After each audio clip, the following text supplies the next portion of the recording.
یا رسول اللہ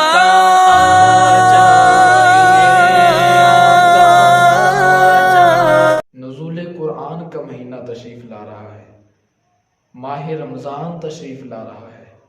استقبال رمضان کے لیے ہمیں بڑی ہی کوشش کرنی چاہیے۔ مغربی ممالک میں ان کا انداز یہ ہوتا تھا، شعبان کے آخری عشرے میں نا وہ تیاریاں شروع کر دیا کرتے تھے، یعنی اگر ان کے گھر میں کوئی سامان ختم ہوا تو پہلے لے آتے تھے۔ یہاں تک کہ لکھا ہے، فرمایا کہ مساجد کو بھی سجا دیا کرتے تھے، مساجد میں لائٹنگ کر دیا کرتے تھے، اگر مسجد میں نئے قالین بچھوانے کی ضرورت ہوتی تو وہ بھی بچھوا دیا کرتے تھے۔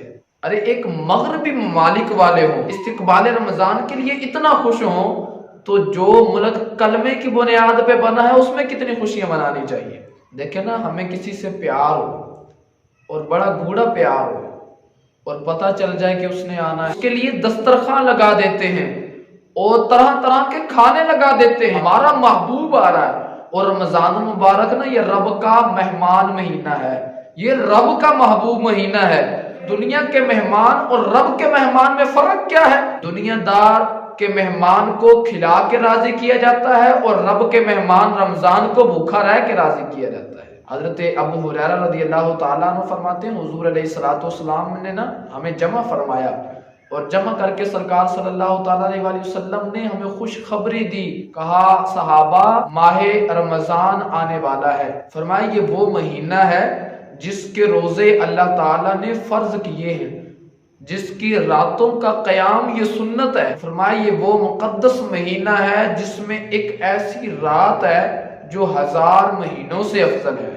اور رسول کریم صلی اللہ تعالیٰ علیہ وسلم نے ارشاد فرمایا، جس نے اس ماہ رمضان میں افطار کروایا، فرمایا اللہ تعالیٰ اس کی مغفرت فرما دے گا، اس کی گردن آگ سے آزاد فرما دے گا۔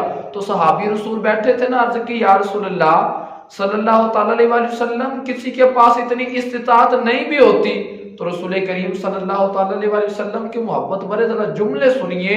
حضور فرمانے لگے، یہ ثواب تو اس کے لیے ہے جو ایک گھونٹ پانی کا پلائے، ایک کھجور کھلائے، ایک گھونٹ دودھ کا پلائے۔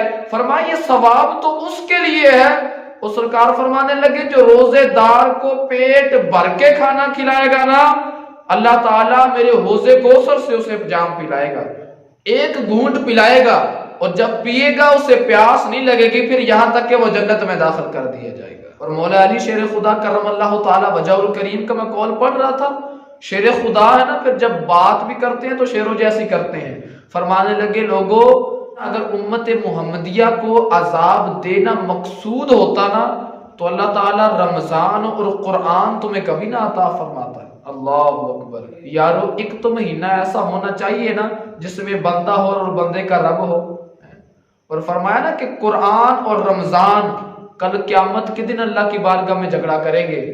رمضان کہے گا، اللہ یہ فقط تیری رضا کے لیے بھوکا رہتا تھا، اے اللہ اس کے سامنے کھانے بھی پڑے ہوتے تھے، اس کے سامنے اعلیٰ مشروبات بھی پڑے ہوتے تھے، لیکن یہ کھاتا کوئی نہیں تھا، فقط تیری رضا کے لیے یہ بھوکا رہتا تھا، اللہ اس کی مغفرت فرما۔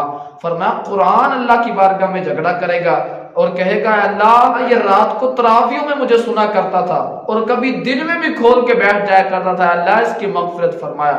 فرمایا قرآن اور رمضان اللہ کی بارگاہ میں جھگڑا کریں گے یہاں تک کہ ان کی سفارش کو قبول فرما لیا جائے گا۔ ایک مجوسی آگ کی پوجا کرنے والا بازار میں جا رہا تھا نا اپنے بیٹے کے ساتھ، تو بیٹا کچھ کھا رہا تھا بازار میں، مسلمانوں کے بازار میں کچھ کھا رہا تھا، تو باپ نے ایک رکھ کے تھپڑ دیا اور کہا، شرم نہیں آتی، مسلمانوں کے بازار میں کھا رہے ہو؟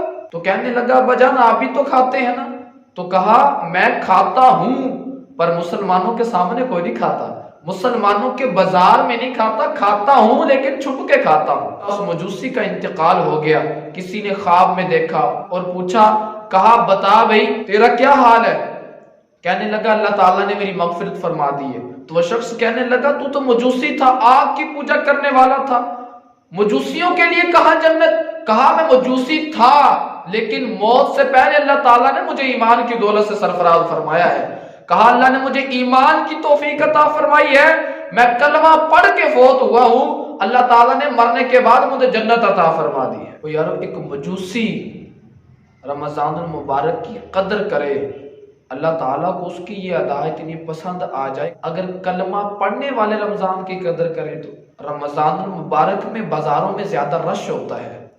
ہم نا ایک دن عید کی تیاری کے لیے پورا ماہ رمضان شاپنگ میں گزار دیتے ہیں، خرید و فروخت میں پورا ماہ رمضان ایک دن کی تیاری کے لیے، لیکن ایک مہینے کے لیے ہم کوئی تیاری نہیں کرتے۔